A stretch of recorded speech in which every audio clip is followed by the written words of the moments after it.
নাও try অনেক বেশি কঠিন পরিস্থিতি পানি নিয়েছে take down come on shot ও বারে one round shot going for the buoy and yes come on shot you guys can do it বাংলার বাঘেরা এগিয়ে যাচ্ছে কামড়িয়ে ধরেছে ইন্ডিয়াকে শট ক্যারেক্টার বাংলাদেশের পতাকা ফ্রান্সের বাঘে ধরেছে shot and shot of the বুয়া বুয়া বুয়া Jorans, they have done it. They have proven themselves that they are the beast. তারা হচ্ছে সর্বসেরা, তারা হচ্ছে নতুন বাঘ। এই ইন্টারন্যাশনাল লবিতে প্রথমবার এসে নিজেদেরকে প্রমাণ করেছে। ফার্স্ট বুয়া for Bangladesh in international stage. বাইরে ভাই এটা কি ছিল? হোয়াট আ কামব্যাক, স্বপ্নের মতো কামব্যাক। যে স্টোহার্স প্রথমবারের মতো ইন্টারন্যাশনাল মঞ্চে, যে স্টোহার্স ডে ওয়ানে 6টি ম্যাচ খেলে মাত্র 24টি পয়েন্ট গেইন করে, যে স্টোহার্স এর প্রতি সবাই আশা ভরসা হারিয়ে ফেলেছিল, যে স্টোহার্স কে অন্যান্য স্কোয়াডটা প্ল্যানের মধ্যেই রাখি না, সেই স্টোহার্স টিম কালকের দিনের টেবিল টপার, তার সাথে গড়ে ফেলছে ইতিহাস। বাংলাদেশের হয়ে সর্বপ্রথম টিম স্টোহার্স যারা কিনা ভুইয়া করে ইন্টারন্যাশনাল মঞ্চ, মানে স্টোহার্স এর কালকের ভুইয়াটাই হলো বাংলাদেশের হয়ে ইন্টারন্যাশনাল মঞ্চের প্রথম ভুইয়া, এবং তারা ইন্টারন্যাশনাল মঞ্চে প্রথমবার সুযোগ পেয়েছে এবং প্রথমবার সুযোগ পেয়েই তারা বাজিমাত করেছে। তোমরা যদি ডে ওয়ান পুরোপুরি ভুলে যাও, স্টোহার্স এর ডে টুর পারফরমেন্সটা দেখো, একটি ভুইয়া তার সাথে ডে টুর টেবিল টপার 91টি পয়েন্ট নিয়ে, তাহলে কি ভাই আমরা তো আশা করতেই পারি বাংলাদেশি টিম গ্র্যান্ড ফাইনাল খেলবে, তাহলে তো ভাই আমরা আশা করতেই পারি বাংলাদেশি টিম ওয়ার্ল্ড কাপ নিবে। গাইস তোমরা ডে টুর দিকে তাকাও, তাহলেই দেখতে পারবা স্টোহার্স কি পারফরমেন্সটা করছে। আর যদি ডে ওয়ানে এরকম পারফরমেন্স করতে পারতো তাহলে তো ভাইয়া আমরা ডিরেক্ট গ্র্যান্ড ফাইনাল খেলার স্বপ্ন দেখতাম। বাট যাই হোক, শেষমেশ ভালো কিছু হয়েছে এটাই, আমাদের টিম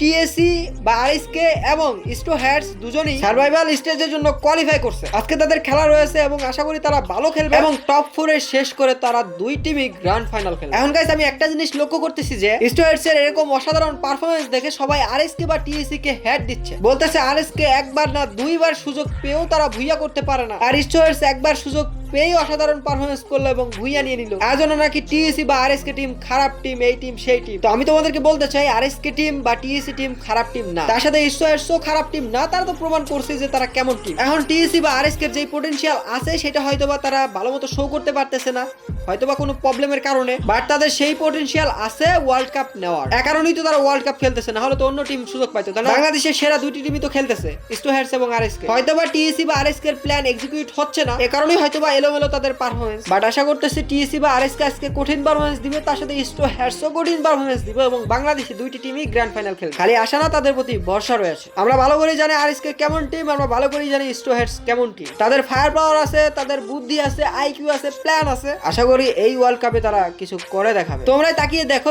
স্টোহার্স এর ডে ওয়ান এর পারফরমেন্স কি ছিল। কেউ কি ভাবতে পারছো স্টোহার্স কোয়ালিফাই করবে সার্ভাইভাল স্টেজের জন্য? কেউ কি ভাবতে পারছো স্টোহার্স ভুইয়া নিবে ইন্টারন্যাশনাল মঞ্চে? কেউ কি ভাবতে পারছো ডে টুর টেবিল টপার হবে স্টোহার্স? আমি জানি কেউই ভাবতে পারো নাই, বাট আমাদের বাংলাদেশি টিম স্টোহার্স করে দেখিয়েছে। তার সাথে আরএসকে বা টিএসি তারাও করে দেখিয়েছে, তারাও সার্ভাইভাল স্টেজের জন্য কোয়ালিফাই করছে। আজকে খেলা হবে। এন্ড যারা হেড দিচ্ছ আরএসকে বা টিএসি কে, স্টোহার্স এর এরকম অসাধারণ পারফরমেন্স দেখে তাদেরকে বলি দুইটাই আমাদের বাংলাদেশি টিম, তারা যদি খারাপ করে আমাদেরই চলবে, তারা ভালো করলে আমরাই খুশি হব। কাউকেই তোমরা হেড দিও না, দুই টিমকেই সাপোর্ট করো। আশা করি তারা আমাদেরকে নিরাশ করবে না, এবার তারা কিছু না কিছু করে দেখাবেই। স্টোহার্স যেরকম বাংলার বাঘ, আরএসকে টিএসিও তেমন বাংলার বাঘ। এন্ড অনেকেই তুলনা করতেছো আরএসকে বা টিএসি থেকে নাকি স্টোহার্স ভালো টিম। ভাই এরকম নিজেদের মধ্যে তুলনা করো না, দুইটা টিমই ভালো টিম। আরএসকে পারফরম্যান্সও একেবারে খারাপ ছিল না, 95টি পয়েন্ট নিয়ে তারা টপ 10 সিকিউর করছে। আর এদিকে আমাদের স্টোহার্স ভুইয়ার সাথে 115টি পয়েন্ট নিয়ে টপ 9 সিকিউর করছে। তো কংগ্রাচুলেশন স্টোহার্স, কংগ্রাচুলেশন আরএসকে টিএসি। আমাদের জন্য দোয়া করি যেন তোমরা এবার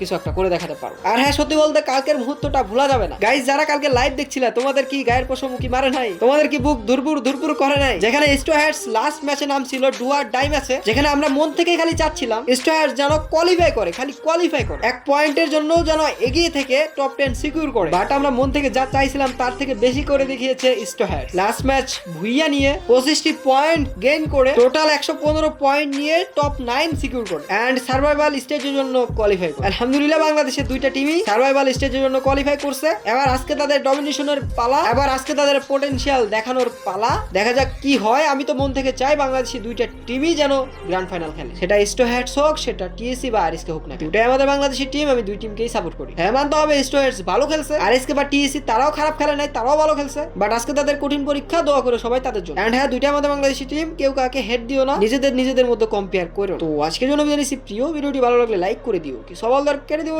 তোমাদেরকে জানাই আল্লাহ হাফেজ।